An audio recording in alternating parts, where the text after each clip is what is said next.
A remarkable emotion comes forth when seeing someone again that you lost hope would never return. The video game mascot platformer legends, the ones at the height of their fame of the late 90s and 2000s, gave you inspiration and hope for your life. You went on adventures with them. You died with them. You laughed with them. Eventually, they became like distant members of your family. Those characters gave those feelings to the 90s kids. They're deep emotions that never quite go away. 2026 marks the return of the icons. Spyro, Rayman, Pac-Man, Donkey Kong, Star Fox, Bubsy, and even Gex. So many mixed feelings come to you. Anger that they've been away for so long. Overjoyed that they're not dead, and hoping that they won't disappoint you in the now. The hope that they will still give you that magical, wonderful feeling they gave you way back when. What stirred this on for the classic gaming icons of the superior 90s and 2000s gaming to return?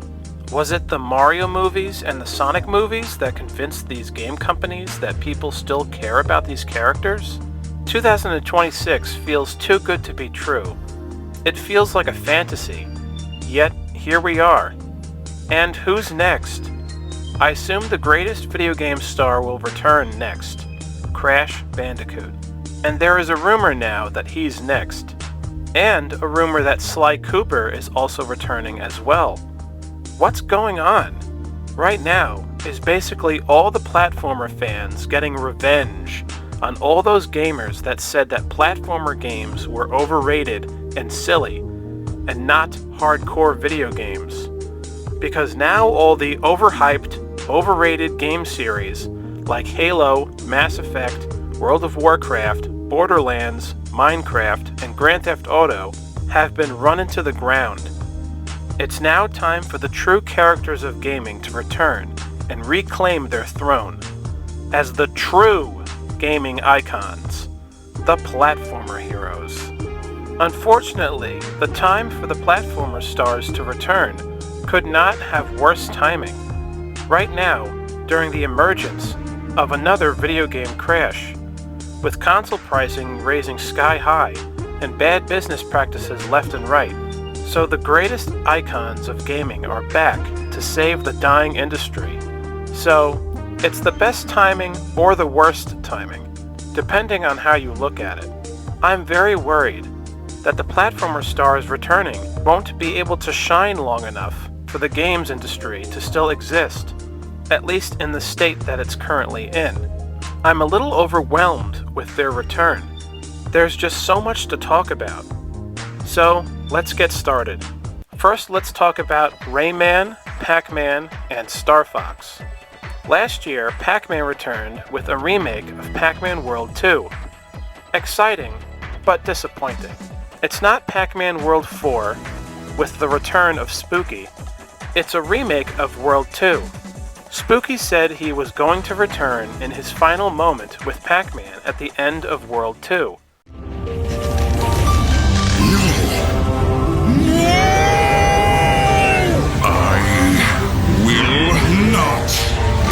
Imprisoned again!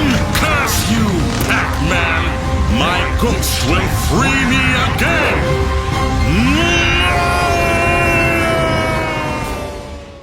And that still hasn't happened to the all-time greatest Pac-Man villain. Still, at least there's a bunch of new stuff added to World 2 Repack that sorta makes it feel like a new game. Sorta, but not really. Then there's Rayman Legends Retold. Ubisoft has to be one of the shittiest companies in all of gaming. This year they started by celebrating Rayman's anniversary, which was nice, because it was acknowledging that Rayman is important. But then, not a new Rayman game next, and not Rayman 4, it's another video game remake. And they changed Rayman's eyes to being separate, which is silly. It makes him slightly lose that imaginative look to his face. Also, what's the point of making the game look more 3D? Ubisoft is just taking this idea from Sonic Superstars. Despite that Sonic Superstars took their idea from Rayman Legends first. This is super lazy.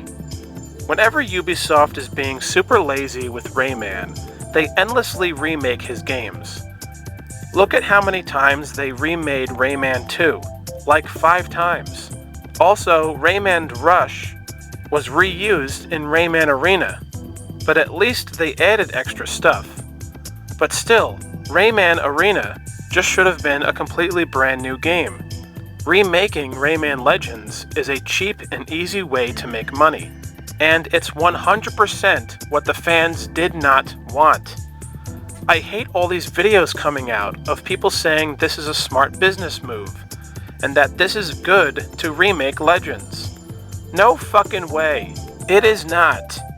The thing is, yet another Rayman remake keeps our beloved 90s icon Rayman stagnant, and just tells Ubisoft that they can just keep remaking Rayman games until the end of time, cause it's good enough, at least. And it's absolutely not. Why not remake Rayman 1 and Rayman 3 5 times, or whatever? Now, if they do make a new Rayman game, which should be a 3D platformer, not another boring 2D side-scroller, I don't want to see the rabbits in there. And if they are there, I want to see them all explode on screen and killed forever and ever. Anyway, on to Star Fox. Ugh.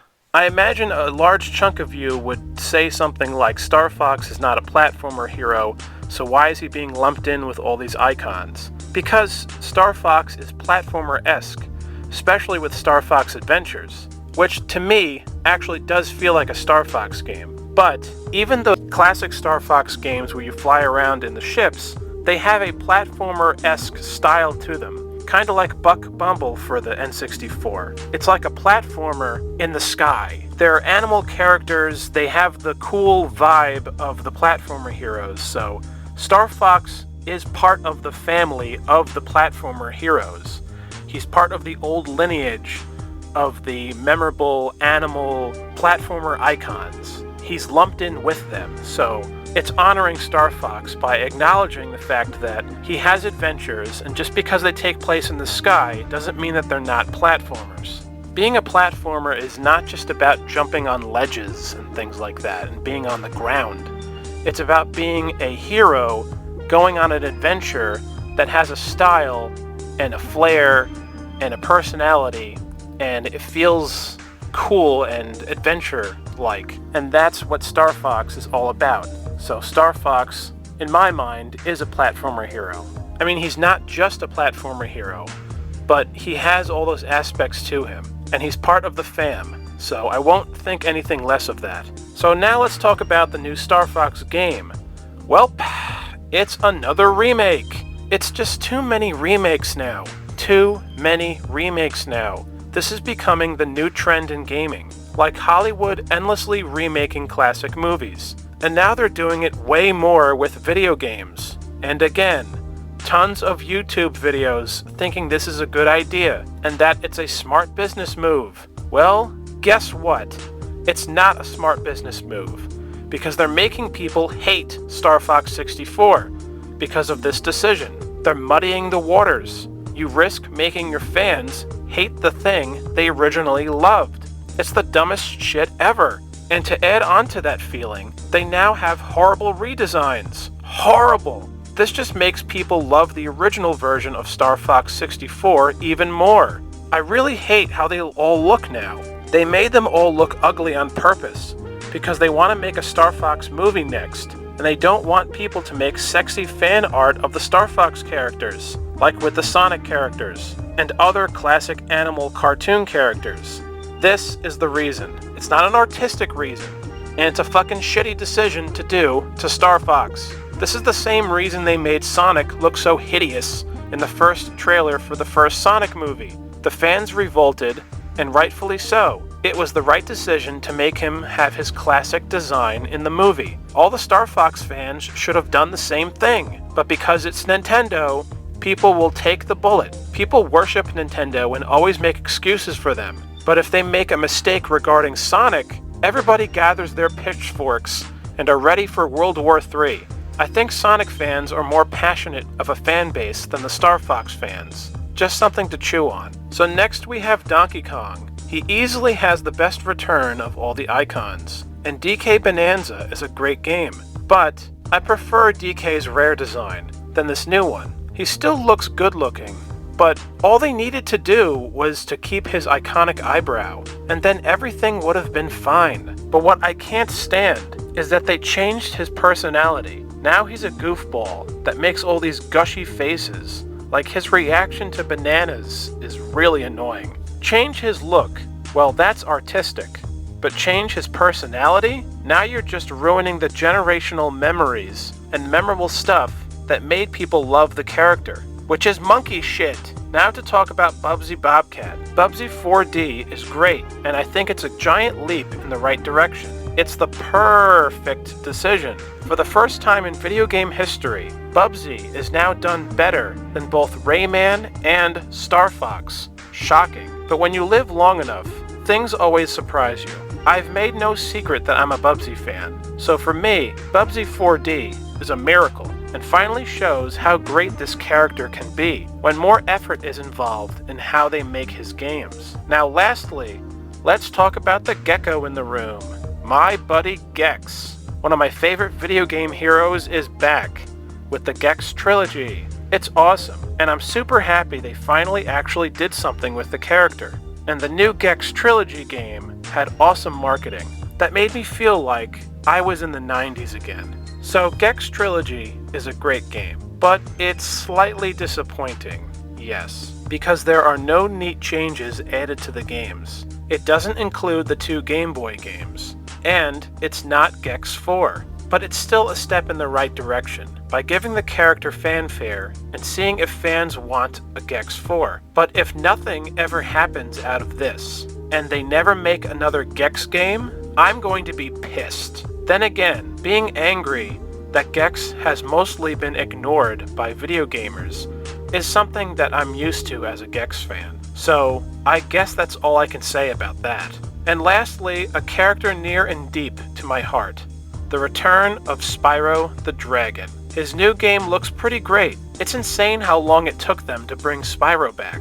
It feels too long. I feel that Spyro is in good hands again. He's always been my second favorite game character behind Crash Bandicoot. So, what's the biggest thing to take away from all this? That the fans keep these characters alive and influence and persuade these companies to bring them back from the dead. They always try to move on and ignore the 90s and 2000s kids, but we're not going to let that happen. Hopefully all this fanfare will also bring back Banjo-Kazooie, because that is also yet another rumor, actually. Yes, platformers live on in the 2020s, and never settle as a fan. Make your voice heard, because it's bigger than what you think.